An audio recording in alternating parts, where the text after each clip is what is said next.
Olá, inovadores! Nós estamos começando o InovaCast, podcast sobre inovação, mas de uma maneira diferente. Nós queremos fazer a tradução daquilo que normalmente é muito técnico, para mostrar que a inovação é simples e que está acessível a todos, de uma maneira bem direta. Por isso, hoje nós estamos convidando aqui o nosso professor da USP, professor Eduardo Toledo, que hoje, inclusive, palestrou sobre inovação na construção civil. Prazer receber o senhor, Eduardo. Tudo bem, professor? Prazer é meu, Marcelo. Vamos conversar. A gente vai falar sobre BIM. Você que está assistindo, sabe o que quer dizer BIM? Primeiro, professor, tradução. O que quer dizer BIM? BIM é a sigla em inglês de Building Information Modeling, mas que em português a gente chama de modelagem da informação da construção. É um sistema. É uma metodologia, é um jeito diferente de fazer as coisas, né? As coisas dentro da área da construção civil. Professor, antigamente os engenheiros, arquitetos trabalhavam muito com que sistema e agora estão migrando para o BIM? Como é que era antigamente? Bem, antigamente era no papel e lápis, né? Prancheta, esquadros, compassos, fazia o desenho manualmente, né? Era assim que eles representavam os projetos, né? Os edifícios, as infraestruturas, estradas, túneis, pontes. Depois migrou-se para uma representação no computador, né? Com os sistemas CAD, Computer Aided Design, ou projeto auxiliado por computador, que é meramente continua sendo uma representação também bidimensional, como era no papel, porém agora num meio digital, usando o computador, usando a tela do computador e o mouse, ao invés de usar o papel e o lápis. E o BIM representa, então, a verdadeira inovação na construção civil? Como é que as empresas elas estão vendo a introdução do BIM no meio, isso no mundo, e que o senhor falasse um pouquinho sobre a evolução também no Brasil desse sistema? Sim, ok. Bom, o BIM, na verdade, é uma inovação em relação ao sistema que eu coloquei antes, mas uma inovação disruptiva, porque ele é muito mais, né? O salto que foi da prancheta para o CAD e o que está vindo agora do CAD para o BIM é muito maior, né? Porque ele não é mais somente uma ferramenta para você fazer uma representação, um desenho do teu projeto, mas é uma maneira de você fazer todo tipo de análise, você fazer planejamento, você construir o teu orçamento, você verificar todo o teu projeto, inclusive em relação, por exemplo, ao código de obras. Isso é possível, já está sendo feito em Salvador, por exemplo, e N outros usos que a gente tem, né? A gente falou hoje na palestra de manhã, 76 diferentes usos do modelo. Então, e mais ainda, né? Todo mundo usa, todos os agentes da construção, desde o arquiteto que começa o projeto, os projetistas de elétrica, de hidráulica, de estruturas, paisagismo, quem vai construir, quem vai operar e manter a edificação, a infraestrutura. Então, por isso que ele tem esse impacto, né? Todo mundo usa, e durante o que a gente chama de todo o ciclo de vida da construção, né? Desde do projeto inicial até passando por todas as etapas até a operação e o fim de vida. A gente usa o BIM também para demolir um prédio, por exemplo. É mesmo, é? É, sim. Então, desde o processo inicial, tudo é feito nesse sistema, né? Nessa plataforma BIM, para também ter mais eficiência na construção e mais economia também, não é? Sem dúvida, a partir do momento que você cria uma representação que o computador entende, ele te ajuda muito mais. Então, por exemplo, eu não preciso extrair as quantidades manualmente. Quantos metros cúbicos de concreto eu tenho na estrutura, quantos metros quadrados de parede de tal tipo para ser pintada ou rebocada eu tenho. Ele conta isso automaticamente para você. O computador é muito preciso nessas coisas, então ele conta sem erros. E melhor ainda, você faz qualquer modificação e instantaneamente os teus quantitativos estão atualizados. Assim como as demais coisas, né? O planejamento que você faz, a visualização de cada operação, cada atividade do teu cronograma, você pode visualizar isso e detectar se tem problemas. Então isso te garante uma obra, todo o planejamento mais preciso, né? Uma obra sem imprevistos, né? O que te garante a entrega no prazo e não estourar o teu orçamento, que é maravilhoso. Agora, a ideia, viu, professor, desse podcast, do InovaCast, é justamente contar para as pessoas que estão nos assistindo o que isso pode representar na vida de uma pessoa comum. Nós falamos aqui o que isso representa para os técnicos, para as construtoras, né, adotar o sistema BIM, mas agora nós estamos introduzindo o BIM no poder público, na vida das pessoas, na política.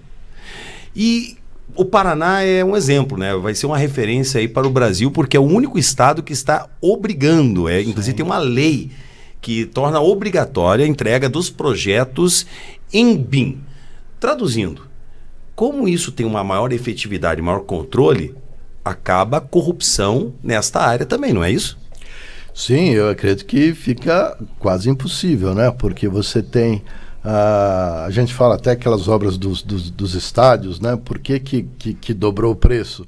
Dobrou o preço porque, por exemplo, você começa a trabalhar, fazer a obra com um projeto básico, muito básico, onde as coisas não estão todas lá. A partir do momento que você pede para que isso seja feito em BIM, você cria um modelo completo da sua edificação. Quer dizer, todos os elementos estão lá, nada é esquecido, né? E nada deixa de ser computado. Então, você é capaz de fazer um orçamento que é aquele orçamento real. Né? As coisas não ficam subjetivas, elas ficam absolutamente... Porque você faz uma construção virtual, você constrói tudo aquilo dentro do computador antes. Então, se tiver faltando alguma coisa, é só olhar, você logo percebe. Então, isso vai dar muito mais transparência. Eu tenho cases, por exemplo, de obras públicas em Brasília, né, que pediram uma cotação só da estrutura, né, e deu X milhões de reais. Ok. Aí eles fizeram, usando o BIM para verificar quantos metros cúbicos de concreto realmente existia ali. E era muito menos do que foi cotado pela empresa. Então, ou seja, mas quem é que vai extrair aquilo, né? Você precisa de um sistema que seja garantido. Então, só essas coisas você já consegue reduzir preços, você tem mais certeza do que está acontecendo. Isso vai se transferir, obviamente, para ganhos para a população, pela transparência, pela economia, pela entrega das obras no prazo. Né? Então, esse impacto será sentido, a gente espera. Né? Economicidade, Exatamente. Eficiência. Por exemplo, para as pessoas entenderem, a construção de um hospital. Como é que funciona hoje no setor público? Abre-se um processo licitatório, as empresas elas concorrem com o menor preço. Muitas vezes as empresas oferecem um preço inexequível, muito abaixo.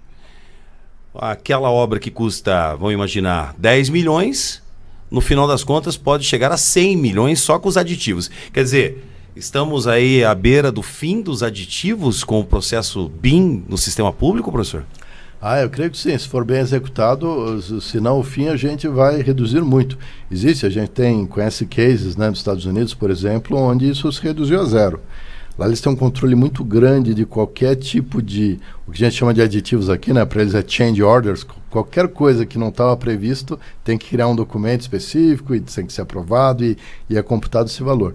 A gente tem vários cases onde isso realmente se reduz a zero, com grandes obras realmente de hospitais que são muito complexas. Então, sim, é uma expectativa que a gente tem que realmente os aditivos vão, se não reduzirem a zero, vão reduzir muito.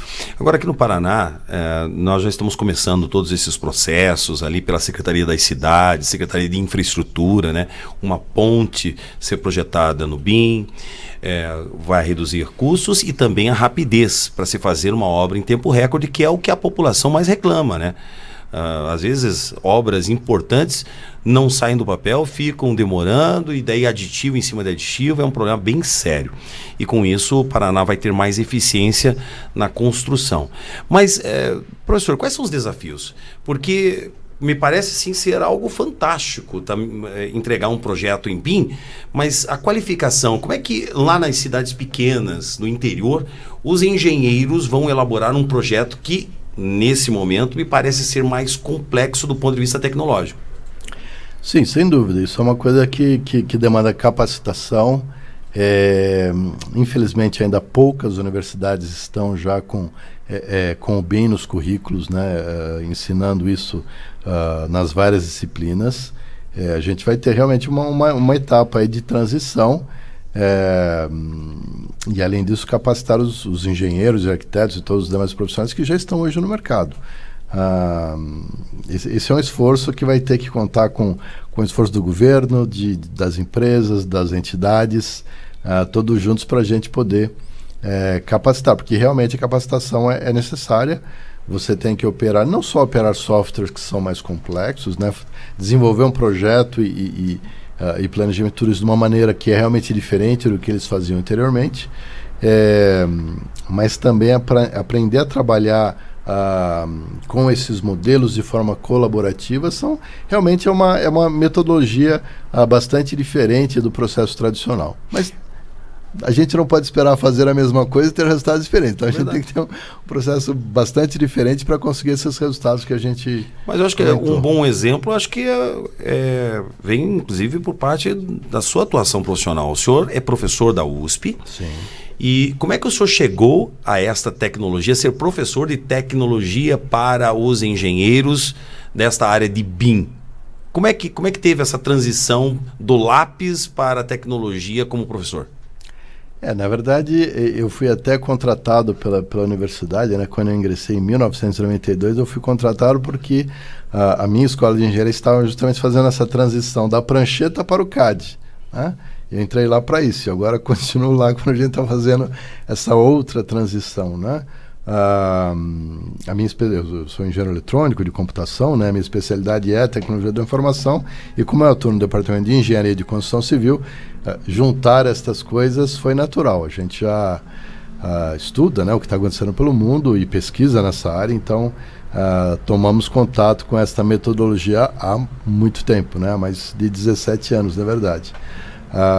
E desde então a gente vem aplicando isso e tentando desenvolver o máximo possível o mercado, né?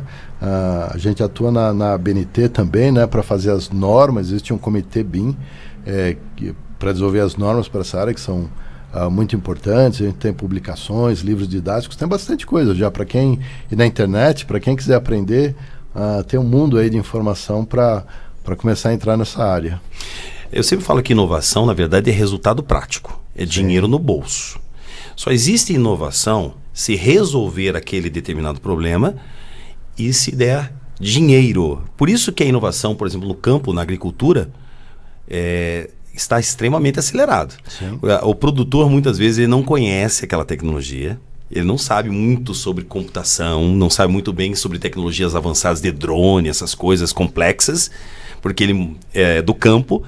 Mas quando apresentam uma tecnologia que o resultado é mais sacas de soja, de trigo, o produtor sabe que aquilo vale a pena comprar. Sem dúvida. Então faz o investimento, e daí a tecnologia na agricultura, no agro, está tendo aí um avanço exponencial. Está crescendo absurdamente, né? O fazendeiro, como dizem lá no interior, ele vai atrás da colheitadeira que produz mais. Se a colheitadeira for autônoma e não precisar, de repente, o gasto a mais, e ter uma tecnologia, uma ferramenta que produz mais, ele vai fazer investimento. O BIM é a mesma coisa. Na construção civil, a gente está acompanhando aqui na Secretaria que nós temos assim locais, ecossistemas aqui no estado que são especializados em tecnologia e inovação para construção civil. Mas me parece que toda a base, como se fala na linguagem de inovação, o core principal é o sistema BIM, porque só consegue-se ter mais inovações, sistemas diferentes, se tiver a plataforma digital como base, não é isso, professor? Na construção, assim, a gente diria que o BIM realmente é uma base sobre a qual vão surgir mais tecnologias mais inovadoras ainda, porque é a maneira como o modelo BIM permite que o computador entenda o que você está querendo, né? O que é que você está projetando. E quando o computador te entende, ele te ajuda muito mais, né? Eu costumo brincar nas minhas aulas que é como se fosse um estagiário te ajudando ou um engenheiro te ajudando, né? O estagiário, você fala, verifica para mim tal informação aqui no projeto, e ele não sabe nem o que é aquilo. Você precisa explicar para ele um tempão, etc. Às vezes é mais fácil você fazer que explicar. E o BIM é como se você tivesse um outro engenheiro colega seu. Ele entende o que ele está fazendo, então ele te ajuda muito mais. Então é isso, quer dizer, essa representação é fundamental para que o computador entenda o que é que está representado, e ele vai te ajudar a fazer simulações, verificação de interferências entre os vários sistemas do edifício, por exemplo, te ajudar a visualizar um planejamento que você fez, ou verificar se o teu projeto obedece certas regras no código de obras, por exemplo, e assim por diante. Então, a gente fala de inteligência artificial, bom, eu preciso alimentar o sistema para que ele entenda aquilo e faça as coisas para a gente. Então, digamos assim, esse alimento inicial, ele precisa ser em formato digital, e esse formato, idealmente, é o BIM. O professor Eduardo, ele, na palestra que ele ofereceu sobre BIM hoje, aqui no Paraná, ele mostrou uma foto de um prédio da década de 60, é isso? E um prédio novo, tudo em preto e branco, e perguntando para a plateia se eles conseguiam identificar o que era antigo, o que era novo. Porque ainda muito daquela arquitetura, né, do passado, com a arquitetura moderna, é muito parecido, né? Qual é a diferença de um prédio para o outro? Na verdade é pior ainda, era da década de 40, né? 1947. Era um prédio em construção. Então o prédio em construção tem aquela estrutura, tinha umas gruas em cima, muito semelhantes, e a gente nem percebe a diferença. Quer dizer, a área da construção ela é bastante conservadora, né? Ela é mais difícil para aceitar essas novas tecnologias, por isso que a gente tem que insistir tanto na inovação dentro da construção. Mas a construção passar a se beneficiar desses avanços da tecnologia da informação que as outras indústrias, né? Você mencionou a agricultura, mas tem a medicina, tem o sistema bancário, que é fantástico, tem entretenimento, né? Que todas essas indústrias abraçaram, né? As tecnologias da informação, e na construção é um pouco mais difícil. Então nós precisamos também fazer isso e começar a oferir os benefícios, né? Que as outras já estão aí há muito tempo, né? Os veículos, né? Agora elétricos, mas mesmo antes disso, né? A tecnologia embarcada de eletrônica que a gente tem nos carros, por exemplo, comparado com o que era antigamente, né? Então, é importante que a construção também possa fazer isto, né? A tecnologia e a inovação no setor público, ela melhora a qualidade dos serviços, né, para a população. Prova disso é que aqui no Paraná, 3 cidades, elas foram escolhidas pela IFC, que é um dos órgãos mais importantes na área de tecnologia e inovação, e que acabam estudando comunidades inteligentes pelo mundo todo, e elas elencaram 3 cidades: Curitiba como a capital, Ponta Grossa, uma cidade que é dedicada à indústria, à produtividade, então também foi identificada como uma das comunidades inteligentes do mundo, e uma cidade bem pequena, de 14 mil habitantes, chamada Açaí, aqui no Paraná. Nós gostamos muito desse ranking, porque tudo tem a ver com o sistema BIM, porque essas 3 cidades, elas começaram projetos no BIM, e isso teve um destaque, mudaram índices, né, de produtividade.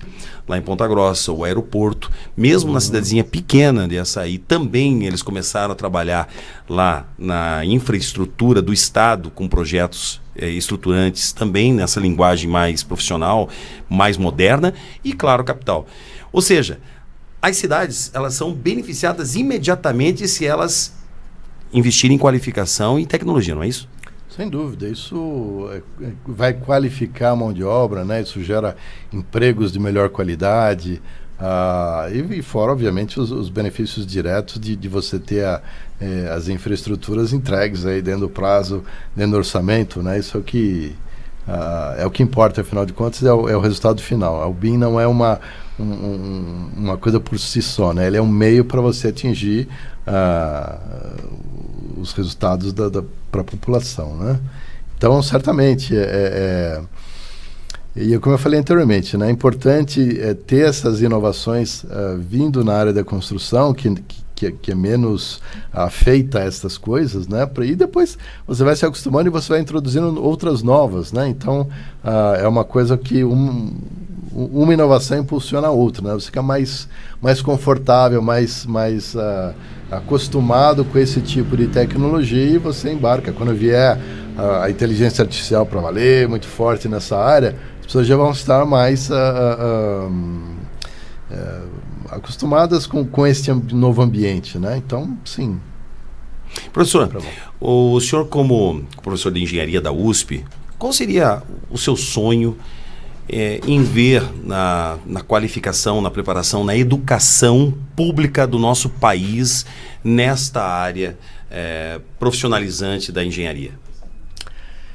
A gente sonha o dia que a gente não vai ter mais que falar de BIM, porque vai ser uma coisa tão natural, assim, é o jeito oficial e o jeito normal e tradicional e rotineiro que todo mundo vai trabalhar. Então, quando a gente tiver isso realmente implantado nas várias disciplinas, né? Hoje a gente tem algumas disciplinas introdutórias específicas, mas na verdade o BIM se aplica a tudo, né? Eu aprendo a criar uma estrutura, eu posso aprender a criar uma estrutura usando BIM. Eu aprendo a fazer um orçamento de uma obra, eu posso aprender a fazer com BIM. É a mesma. Assim, a maior parte, 90% do conhecimento é o mesmo, mas eu só tenho um método diferente, usando uma tecnologia diferente. Então, o sonho é quando isso esteja já difundido em todo o currículo das engenharias, não só engenharia civil, mas engenharia elétrica, mecânica também, que tem uma parte dentro disso, e que os profissionais vão sair, efetivamente, os alunos, né, os graduados vão sair preparados para já entrar no mercado e trabalhar com essa nova metodologia. E quem é especialista em BIM está ganhando dinheiro? Sem dúvida. Primeiro, ele tem emprego fácil, né? Ele escolhe emprego. Opa, se alguém tiver habilitado, eu tenho demanda. Me perguntam, às vezes, tem algum aluno aqui que a gente está precisando? Então, certamente... e você sabe, né? Obviamente, a partir aí do dia 1º de abril, e não é mentira, né? Desse ano vai entrar em vigor pleno a Lei 14.133, que é a nova lei de licitações.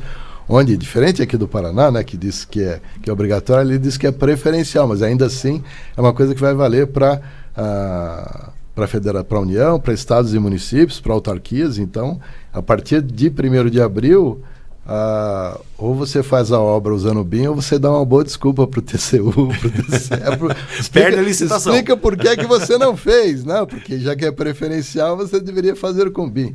Então a demanda vai aumentar muito. Então, certamente, o profissional que está capacitado em BIM, ele já tem uma demanda grande e vai ser muito procurado, mais procurado ainda daqui para frente. Com certeza também nas prefeituras, o interior, nas pequenas cidades, os prefeitos vão procurar também os engenheiros que são especializados nessa área, né? Para preparar os projetos da prefeitura. E pode ser feito qualquer coisa estrutural na linguagem BIM? Sim, o BIM se aplica tanto para edificações, pode ser um edifício residencial, pode ser uma casa, pode ser um hospital, pode ser um terminal de aeroporto, e podem ser outras obras de infraestrutura, como uma barragem, uma ferrovia, um túnel, uma ponte, uma rodovia, sim, metrô, né? Em São Paulo, por exemplo, o metrô tem usado bastante BIM. Então sim, serve para tudo. É uma pergunta assim bem simples, assim, me perdoe, mas é que às vezes as pessoas têm essa dúvida. Claro. Eu sou engenheiro, estou na minha casa, estou vendo esse podcast, olha a oportunidade aí, eu quero me especializar nesta área de BIM, eu quero ganhar mais dinheiro, né? Eu posso de repente fazer projetos até para outras cidades, mesmo sendo do interior, não é isso? Sim. Pode fazer pela internet, hoje não pode? Em dia sim, é muito comum. Bom, como é que eu me preparo? Como é que eu consigo ter cursos preparatórios de qualificação para eu me aperfeiçoar no BIM? E eu preciso de uma máquina, de um computador especial, porque quando veio o AutoCAD no CAD, era necessário máquinas caríssimas. Sim. E aí, como é que funciona o BIM? Sim, veja, então primeiro em termos de capacitação, né? Eu acho que quem começou a se interessar por isso tem muito material. Pode olhar na internet, por exemplo, assim, para começar, para entender os conceitos, entender de verdade o que é esse tal de BIM. Existem hoje muitas especializações, várias delas à distância, para quem não tem condições de estar num grande centro, por exemplo. Cursos específicos dos softwares da área que você talvez precise, né? Cada tipo de profissional tem um tipo de software BIM diferente. Então a capacitação hoje ela é possível, tem bastante oferta, independente de onde você more, né? E aí, claro, o BIM, como ele usa uma representação muito mais sofisticada, ela é tridimensional, né? Para quem nunca viu, né? O BIM é como se fosse um joguinho desses de videogame 3D. A gente modela o edifício inteiro, a infraestrutura inteira, entra dentro, ele realmente é completo. Então é uma representação muito mais pesada, que demanda muito mais do computador. Então, portanto, você, como um computador gamer, que a gente chama, né? Você precisa de um computador mais potente, não precisa nem ser tão potente quanto esses gamers, não. Sério? Não precisa não. Depende do tamanho da obra que você está criando lá dentro. Claro, se for um hospital gigante, vai precisar de uma máquina melhor. Mas, sim, em qualquer hipótese, você precisa de uma máquina um pouco melhor e você precisa uma licença de software de acordo com a sua área. Sim, são os itens necessários, né? Quanto custa, em média, mais ou menos, um software oficial de BIM? Difícil, em geral, essas coisas são um pouco cotadas, variam com dólar, né? Porque a maioria dos fornecedores são internacionais, né? E varia muito em relação ao tipo de software, mas eu diria é um pouco caro, de uns 10 a uns 20 mil reais é o que você espera pagar para uma licença. Mas veja, é como se você comprar um caminhão e deixar ele na garagem, ali é um grande gasto, né? Se você comprar um caminhão e sair rodando no Brasil transportando, ele pode te dar um enorme lucro. A mesma coisa o software. Se você usa ele para oferecer serviços, né? Para você trabalhar efetivamente com ele, você vai ter maior produtividade, né? Então, em menos tempo você consegue fazer o que você precisa, você vai oferecer um produto diferenciado, né? Porque fazer em BIM é diferente de fazer em CAD, por exemplo, uma tecnologia mais antiga, então você vai poder cobrar mais do teu cliente e você vai poder atender uma demanda, né? Mais exclusiva. Então, certamente, se é caro ou barato, depende do que você faz com ele. Então, se você tiver demanda para o teu tipo de cliente, se estiver demandando, eles estarão demandando cada vez mais, não é caro, né? É um investimento que a gente pode fazer e sabendo usar, certamente ele se paga muito fácil. Professor, o senhor imagina que no futuro muito breve, todos os sistemas aí, toda a prancheta, todo o computador aí, o jeito normal de se fazer projetos vai ser substituído pelo sistema BIM mesmo? O senhor acha que veio para ficar? Eu não tenho dúvida alguma que um dia nós só teremos o sistema BIM ou algo mais avançado ainda, não há dúvida nenhuma. O quanto isso vai demorar é uma incógnita. A gente achava no começo que seria muito rápido, não foi, né? A construção é um setor também que sabemos, né, que tem os seus ciclos. Isso tem altos e baixos, é líquido e certo. Agora estamos começando a subir de novo, né? Mas pode ter certeza que daqui a alguns anos de novo vai ter alguma crise, como teve em 2015, 14, 15, né? Logo antes o BIM estava explodindo e as construtoras estavam desesperadas buscando essas tecnologias que otimizassem as obras, que fizessem elas terminarem mais rápido, no prazo mais barato, porque havia escassez até de equipamentos, de grua, de funcionários, né? Pedreiro. A gente brinca que passava o pedreiro na frente da obra, eles puxavam para dentro. Não, aqui passava alguém, né? Eles transformavam em pedreiro, porque a demanda era enorme. Então, havia essa grande necessidade. E aí houve a crise, muita gente foi dispensada, etc. E muito se perdeu desse conhecimento, né? Então, de novo, agora a gente está num crescimento, mas é um mercado cíclico. Mas eu não tenho dúvida que a cada estágio desse a gente vai evoluindo e não tem volta. A gente sabe que as empresas que começaram com isso não querem mais voltar, não querem voltar para o processo antigo. Depois que você treinou a sua equipe, você conhece, você começa a perceber os enormes ganhos que você tem. Então elas não voltam mais. Então é só uma questão de tempo dessa onda começar a ficar mais forte ainda e eu não sei dizer em breve, tá? Mas certamente em alguns anos a gente vai ser o jeito rotineiro de se fazer. Na inovação tem isso, né? A gente nunca imagina em quanto tempo vai ter a evolução completa, né? A mudança de chave, mas pode acontecer da noite pro dia também, né? Sim. Olha, professor, nós conversamos aqui no InovaCast, um podcast diferente que aborda inovação de uma maneira mais prática, com resultado direto para a população, para as pessoas. No caso aí, nós falamos do sistema BIM, que é o sistema utilizado por engenheiros, um sistema mais tecnológico, procedimento onde se tem mais efetividade, não se tem mais aditivos, a obra fica muito mais transparente, principalmente na iniciativa pública, né? Porque vai dar mais celeridade nos projetos e, claro, acaba com a corrupção, os aditivos, aqueles problemas todos que nós conhecemos, infelizmente, do nosso país.